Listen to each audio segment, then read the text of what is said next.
The Incredible Hulk to movie begin when Bruce Banner had finally found some peace, working in a small lab in Alaska, far from the chaos of cities and the people who feared him.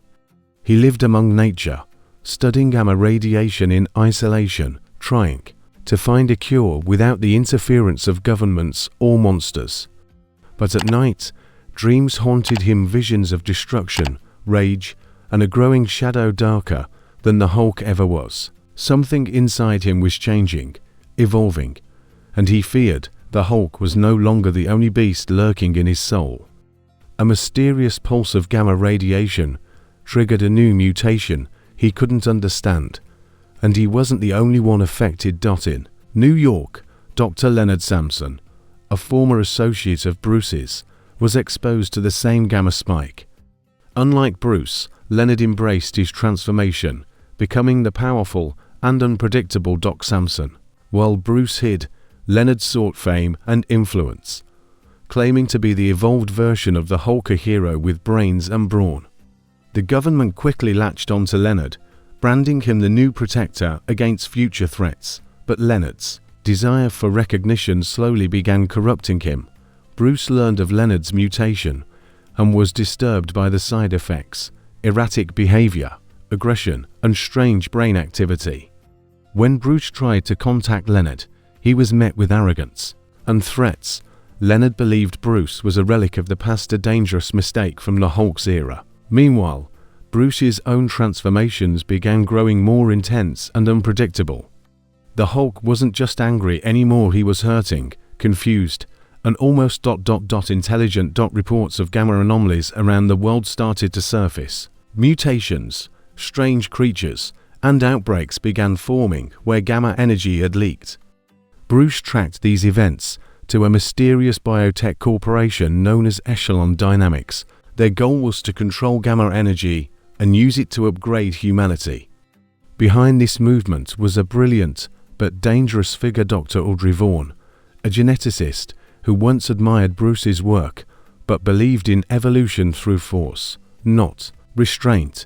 Echelon captured some of the mutated individuals and began experimenting on them, trying to refine the gamma formula. Leonard joined Echelon as their public face, helping them market the program as a way to create controlled gamma sentinels to defend the world. Bruce knew this was a disaster waiting to happen and traveled back to the mainland to confront them, but Audrey had anticipated his return and sent mutated creatures after him, beings that were part human, part gamma, and completely feral. In a violent clash, Bruce was forced to transform and protect a small town from one of these unleashed mutants. He succeeded, but the town's destruction was blamed on the Hulk. Public opinion turned once again, despite his efforts. Audrey manipulated media coverage, painting Leonard as the hero who would finally stop the Hulk for good. Meanwhile, Bruce felt the Hulk's emotions more vividly than ever. He wasn't just angry, he was misunderstood and slowly developing his own identity, torn between being a man and a monster. Bruce realized the Hulk had become more than a manifestation of rage. He was evolving into someone Bruce needed to listen to. In one moment of clarity, Hulk began to speak in full sentences during a confrontation, shocking Bruce. The two personalities began having inner conversations, arguing over trust, survival, and justice. Bruce realized they needed each other to stop what was coming next. Audrey unleashed her final creation, a gamma-enhanced creature named Ravage, more powerful and unstable than even the Hulk. It was the result of forced fusion between multiple gamma subjects. Ravage began attacking cities indiscriminately, immune to standard military weapons. Leonard tried to fight him, but was overwhelmed. Audrey, desperate to control Ravage, attempted to use mind tech, but failed, and Ravage turned on her. Bruce knew only Hulk could stop Ravage. But to defeat him, Hulk would have to embrace all his rage, all his pain, and go beyond his limits, risking losing himself forever. Bruce hesitated, but Hulk spoke to him directly. In their shared mind, he wanted to protect people too. For the first time, they were truly united. The final battle erupted in Chicago, where Ravage threatened to tear the city apart. Hulk and Bruce, merged in perfect sync, unleashing their full strength and intelligence. The fight was brutal, leveling buildings and causing shockwaves, but through strategy and raw power, Hulk managed to outthink and overpower Ravage, slamming him into the depths of Lake Michigan. After the battle, Bruce disappeared again, but rumors began spreading of a Hulk who helped civilians, protected children, and showed mercy. The public began questioning what they truly knew about him. Meanwhile, Leonard, humbled and injured, began reconsidering his role, realizing the monster he had become while chasing the spotlight. Bruce returned to Alaska, but didn't isolate himself this time. He set up a remote clinic to help Gamma victims recover and control their powers. He began researching how to safely remove Gamma mutations, but only with consent.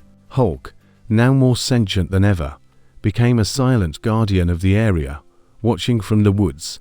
Though they still argued, Bruce and Hulk found common ground.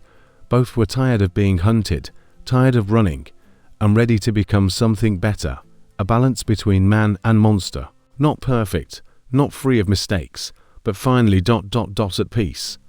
Until the next Gamma shadow rises. But just when Bruce thought he had left the worst behind, he received a letter written by Betty Ross. She had been working undercover inside Echelon and uncovered data about something much bigger, a Gamma world experiment aimed at creating alternate dimensions powered by rage energy. Betty was alive, and she needed Bruce's help before the project could be unleashed. Bruce felt a mixture of joy, guilt, and fear. Betty was the one part of his old life he had never let go of.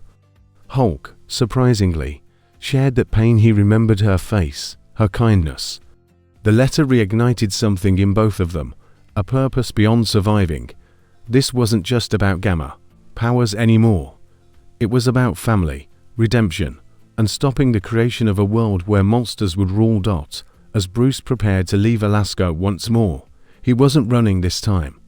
He was walking into a fight, not just to save lives, but to save his own humanity. Hulk, calm but fierce, emerged beside him not as a burden, but as a partner. The road ahead was unknown, full of danger and uncertainty, but Bruce wasn't alone anymore. For the first time, Bruce and Hulk weren't fighting each other. They were fighting together, to broken pieces becoming something whole. Something strong, something human.